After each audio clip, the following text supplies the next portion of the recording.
एक तनख्वाह से कितनी बार टैक्स दूं और क्यों?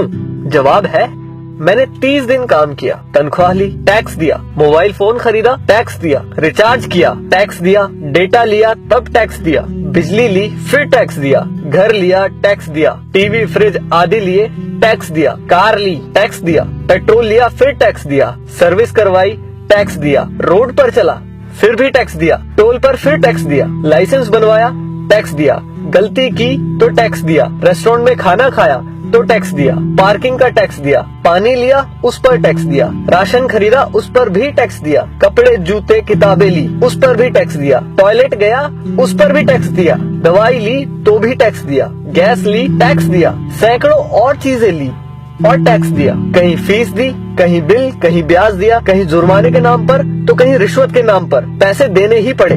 ये सब ड्रामे के बाद गलती से सेविंग में बचा लिया तो फिर टैक्स दिया। सारी उम्र काम करने के बाद कोई सोशल सिक्योरिटी नहीं, कोई पेंशन नहीं, 5 साल के MP MLA रहते तो बात और थी, कोई मेडिकल सुविधा भी नहीं, बच्चों के लिए अच्छे स्कूल नहीं, पब्लिक ट्रांसपोर्ट नहीं, सड़कें खराब, स्ट्रीट लाइट खराब, हवा खराब, पानी खराब, फल सब्जी जहरीली, हॉस्पिटल महंगे, हर साल महंगाई की मार, आकस्मिक खर्चे व आपदाएं, उसके बाद हर जगह लाइनें। सारा पैसा गया कहाँ? करप्शन में, इलेक्शन में, अमीरों की सब्सिडी में, माल्या जैसों को भगाने में, अमीरों के फर्जी दिवालियां होने में, स्विस बैंकों में, नेताओं के बंगले और कारों में और हमें झंडू बाम बनाने में। अब किसको बोलूं कौन चोर है? आखिर कब तक हमारे देशवासी यूं ही घिसटते जिंदगी जीते रहेंगे? मैं जितना देश और इस पर चिपके परिजीवियों के बारे में सोचता हूँ, परेशान हो जाता हूँ। समय आ गया है कि किसी की भी भक्ति से बढ़कर देश और देशवासियों के बारे में सोचे।